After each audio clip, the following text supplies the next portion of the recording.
Restez connectés à l'essentiel. RTCI, la plus belle des radios. Le journal.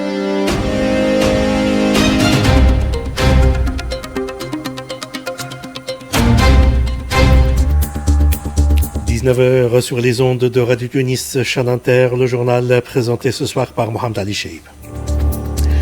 Au sommaire de cette édition débat budgétaire, les députés appellent à procéder à un inventaire complet et précis des biens de l'État et à changer la vocation de certaines terres agricoles pour y construire des logements. L'audience sur la suspension des activités polluantes de certaines unités du groupe chimique tunisien Agabès reportée au 20 novembre. La formation professionnelle a le vent en poupe. 30 000 apprenants figurent actuellement sur la liste d'attente alors qu'une nouvelle spécialité dans la mécanique des véhicules électriques et hybrides sera introduite au plus tard en février 2027. Les jeunes médecins ne décolèrent pas. Une grève d'une journée est annoncée pour le mercredi 19 novembre. 83 spectacles au programme de la 26e édition des Journées théâtrales de Carthage. Rendez-vous du 22 au 29 novembre. Dans le monde, Israël poursuit ses violations quotidiennes du cessez-le-feu dans la bande de Gaza et la résistance palestinienne continue d'honorer ses engagements et restitue une 25e dépouille d'un prisonnier de l'occupation décédé à Gaza. Et le secrétaire d'État américain Marco Rubio affirme que l'administration Trump est disposée à désigner les paramilitaires des forces de soutien rapide au Soudan comme organisation terroriste. Madame, Monsieur, bonsoir. L'ARP et le Conseil national des régions et des districts poursuivent en séance plénière commune la discussion du budget de la mission du ministère des Domaines de l'État et des Affaires foncières pour l'année prochaine. Le budget est en hausse de 4,6%. Il comprend 3 programmes opérationnels, à savoir la gestion des domaines de l'État, la protection des domaines de l'État, ainsi que le pilotage et le soutien. Des députés appartenant à différents blocs parlementaires ont insisté sur la nécessité de procéder à un inventaire complet et précis des biens de l'État et récupérer des terres domaniales qui ont été accaparées illégalement. Lors d'une séance plénière conjointe, donc des 2 chambres parlementaires, les députés ont également souligné l'importance de céder certaines terres agricoles et de changer leur vocation pour les consacrer à des projets de développement ou à des logements. Les députés poursuivront ce soir l'examen du budget de la mission du ministère de l'Environnement pour l'exercice 2026. L'audience sur la suspension des activités polluantes de certaines unités du groupe chimique tunisien Agabès a été reportée au 20 novembre. Il s'agit de second report en un mois. L'affaire est traitée dans le cadre du contentieux en référé. Selon Mehdi Talmoudi, avocat représentant le collectif de plaignants, le groupe chimique tunisien avait déjà demandé un premier report en octobre afin de retirer le dossier du cadre du référé, procédure rapide et adaptée aux situations urgentes. Il a assuré que le collectif d'avocats est parvenu à mettre un terme à toute tentative de dessaisissement de la juridiction des référés, désormais seule compétente pour statuer sur cette affaire. À l'occasion de la Journée mondiale de la qualité, célébrée chaque 2e jeudi de novembre, les experts tunisiens appellent à penser autrement la qualité. Réunis ce matin à Gamat lors d'une rencontre débat, ils ont plaidé pour la mise en place d'une nouvelle politique nationale intégrant pleinement la responsabilité sociétale des entreprises et la protection de l'environnement. Objectif aligner le programme national de la qualité sur les standards internationaux et renforcer à terme la compétitivité du tissu économique tunisien. Zouhaya Ma'akchi, expert international, qualité et sécurité, au micro de Zainab Fes.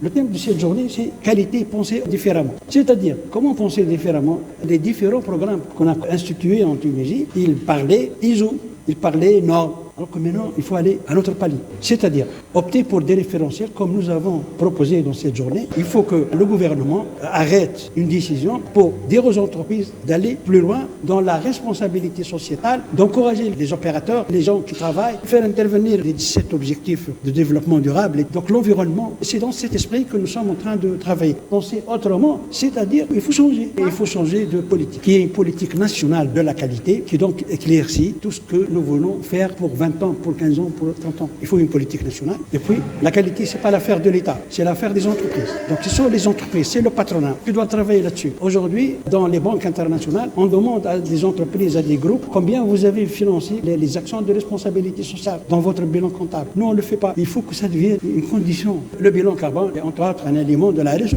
Donc, il y a l'approche environnementale, il y a l'approche sociale et sociétale, il y a l'approche économique. Il faut faire appel aux anciens consultants pour voir notre programme national de la qualité. Mais il faut tout d'abord arrêter notre politique. Qu'est-ce qu'on veut faire ? De nouvelles spécialités ont été créées dans le domaine de la formation professionnelle, notamment dans la mécanique des véhicules électriques et hybrides. Nasser El-Ghesmi, directeur à l'Agence tunisienne de la formation professionnelle, a précisé que cette spécialité est en cours de création dans le centre de Ouaddanine à Monastir et qu'elle sera officiellement annoncée en septembre 2026 ou en février 2027. S'exprimant sur les ondes de la radio nationale, Nasser El-Ghesmi a indiqué que le nombre de centres publics de formation professionnelle en Tunisie s'élève à 136, accueillant quelques 45 000 apprenants. Il a révélé que 10 000 postes de formation seront ouverts lors de la session de février 2026, alors que plus de 30 000 apprenants figurent actuellement sur la liste d'attente. Les inscriptions pour la session de février débuteront au début du mois de décembre prochain. Les agriculteurs de la région de Agueb, dans le gouvernorat de Sidi Bouzid, tout comme ceux du Cap-Bon, font face à de nombreuses difficultés qui entravent le développement de la filière des agrumes. En effet, le manque de structures de collecte et la faiblesse des circuits de distribution limitent la rentabilité de la production et fragilisent l'ensemble du secteur agricole local. Le point avec notre correspondant Larva Suid. Grâce aux investissements consentis généreusement par des promoteurs jeunes et éclairés, la région de Gueb, dans le gouvernorat de Sidi Bouzid, ne cesse de reconvertir ses terres agricoles fertiles et fécondes à l'arboriculture fruitière, au détriment des plantations endémiques classiques. Aujourd'hui, les fruiticulteurs locaux partagent amèrement les mêmes difficultés rencontrées par leurs homologues du Cap-Bon, que ce soit au niveau de l'entretien phytosanitaire de l'orangerie et le manque de main-d'œuvre spécialisée, qu'à celui de la commercialisation de la production. 14 000 tonnes d'agrumes arrivés précocement à maturité sont actuellement proposées à la vente, contre 14 160 l'année dernière. Face à l'opulence de l'offre, la demande de commerçants en fruits et légumes est assez timide et hésitante. La sévérité et l'intransigeance des contrôles économiques et sécuritaires sur nos routes semblent dissuader de plus en plus les négociants interrégionaux. Cette région a développé les surfaces de ses terres plantées d'agrumes de 228 hectares en 2017 à 486 en 2024. Certaines localités limitrophes telles que Gelma, Sidi Bouzid, Sidi Ali Ben Aoun et Manzil Bouzayen ont également emboîté le pas à Argheb pour développer leur orangerie. Le ministère du Tourisme a mis en garde aujourd'hui les pèlerins tunisiens souhaitant accomplir la Umrah contre toute collaboration avec des bureaux ou des individus non autorisés à exercer l'activité d'organisation de voyages religieux. Le ministère appelle les fidèles à traiter exclusivement avec les agences de voyage de catégorie A dûment agréées et reconnues par les autorités pour la saison de la Umrah. Cette mesure vise à protéger les pèlerins contre les arnaques, les prestations défaillantes et les abus de certaines structures opérant dans l'illégalité. Le département rappelle également que la signature d'un contrat de Umrah est obligatoire. Ce document doit préciser clairement l'ensemble des services proposés, coûts, taxes, droits et obligations des deux parties afin de garantir la transparence et la traçabilité des prestations. Pour vérifier qu'une agence est bien autorisée à organiser des voyages du petit pèlerinage, les fidèles peuvent consulter le site officiel du ministère www.tourisme.gov.tn. L'Organisation tunisienne des jeunes médecins a dénoncé aujourd'hui le blocage persistant dans la mise en œuvre des dispositions de l'accord du 3 juillet 2025, accord signé avec le ministère de la Santé. Elle a confirmé l'observation le mercredi 19 novembre prochain d'une grève d'une journée dans les facultés de médecine et tous les établissements de santé et hospitalo-universitaires, tout en maintenant le fonctionnement normal des services d'urgence et en se limitant à assurer la permanence dans les autres services. La 26e édition des Journées théâtrales de Carthage se tiendront du 22 au 29 novembre. 83 spectacles seront présentés lors de cette édition, sans compter les animations et les concerts musicaux. Le programme de la compétition officielle comporte 12 pièces provenant d'Afrique et du monde arabe, dont 2 productions tunisiennes. 6 spectacles arabes et africains figureront dans la section parallèle, ainsi que 16 spectacles tunisiens. Cette édition comprendra également 15 représentations internationales et 2 spectacles destinés aux enfants. Ce sera le 23 et le 29 novembre. Actualité dans le monde, l'entité sioniste poursuit son génocide dans la bande de Gaza. Les secours palestiniens ont annoncé avoir récupéré les corps de 2 martyrs tués aujourd'hui dans des raids israéliens. 5 autres Palestiniens ont été blessés. Le nombre des martyrs palestiniens tombés dans la guerre génocidaire dans la bande de Gaza est passé à près de 69 200. Le nombre total de blessés a grimpé à près de 171 000. Les autorités de l'enclave affirment qu'au moins 10 000 victimes sont toujours piégées sous les décombres. Par ailleurs, le Hamas et le Djihad islamique ont annoncé qu'ils remettront ce soir une nouvelle dépouille d'un prisonnier de l'occupation se trouvant à Gaza dans le cadre de l'accord de cessez-le-feu. Le corps a été retrouvé aujourd'hui au nord de la ville de Khan Younis, dans le sud de la bande de Gaza. 24 dépouilles ont été restituées à ce jour sur les 28 prisonniers décédés. Le président libanais Joseph Aoun a appelé aujourd'hui la France et d'autres pays européens à fournir un soutien militaire à l'armée libanaise avant le retrait prévu de la force de maintien de la paix de l'ONU dans le sud du Liban, la FINUL. Il a fait savoir que le retrait de la force intérimaire des Nations Unies au Liban devrait commencer début 2026. Le secrétaire d'État américain Marco Rubio a vivement critiqué les paramilitaires des forces de soutien rapide au Soudan. Il a exigé l'arrêt immédiat du soutien et des approvisionnements en armes à ce groupe. Rubio a laissé entendre que l'administration Trump serait disposée à désigner les forces de soutien rapide comme organisation terroriste étrangère si cela pouvait contribuer à mettre fin à la guerre.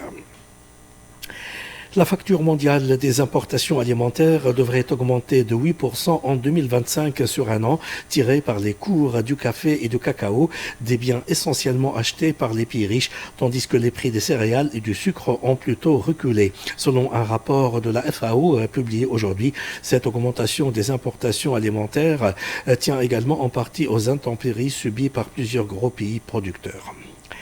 L'Agence internationale de l'énergie a revu en hausse ses prévisions de la croissance de l'offre de pétrole en 2025-2026. Selon son rapport mensuel publié aujourd'hui, l'agence estime que l'offre mondiale de pétrole progresse tandis que la croissance de la demande reste modeste par rapport aux normes historiques. Le rapport estime qu'en 2026, l'offre de pétrole excédera la demande de plus de 4 millions de barils par jour. Les États-Unis tournent la page de la plus longue paralysie budgétaire de leur histoire. Après plus de 40 jours de shutdown, le président Donald Trump a promulgué la loi adoptée par le Congrès. Cette décision permet la réouverture des services fédéraux et le versement des salaires suspendus depuis le 1er octobre. Football, la vente des billets pour la rencontre amicale de la sélection tunisienne face à la Jordanie a commencé aujourd'hui. Ce match se jouera demain vendredi 14 novembre à partir de 17h45 au stade de Radès. Les billets seront disponibles jusqu'à demain à 17h au guichet du stade d'El Menza. Les prix sont compris entre 7 et 30 dinars, c'est-à-dire 7, 10, 20 et 30 dinars. Voilà, c'est la fin de ce journal, mais avant de vous quitter, un rappel de ses principaux titres. Débat budgétaire, les députés appellent à procéder à un inventaire complet et précis des biens de l'État et à changer la vocation de certaines terres agricoles pour y construire des logements. L'audience sur la suspension des activités polluantes de certaines unités du groupe chimique tunisien Agabès reportée au 20 novembre. La formation professionnelle a le vent en poupe. 30 000 apprenants figurent actuellement sur la liste d'attente alors qu'une nouvelle spécialité dans la mécanique des véhicules électriques et hybrides sera introduite au plus tard en février 2027. Les jeunes médecins ne décolèrent pas. Une grève d'une journée est annoncée pour le mercredi 19 novembre.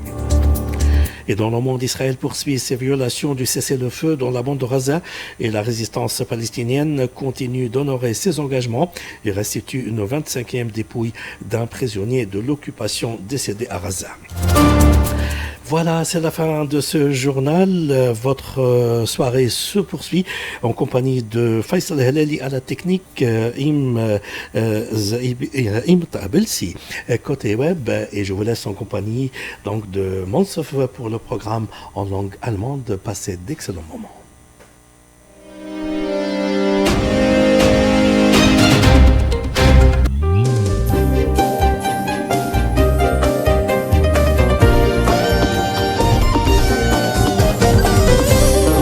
RTCI vereint uns.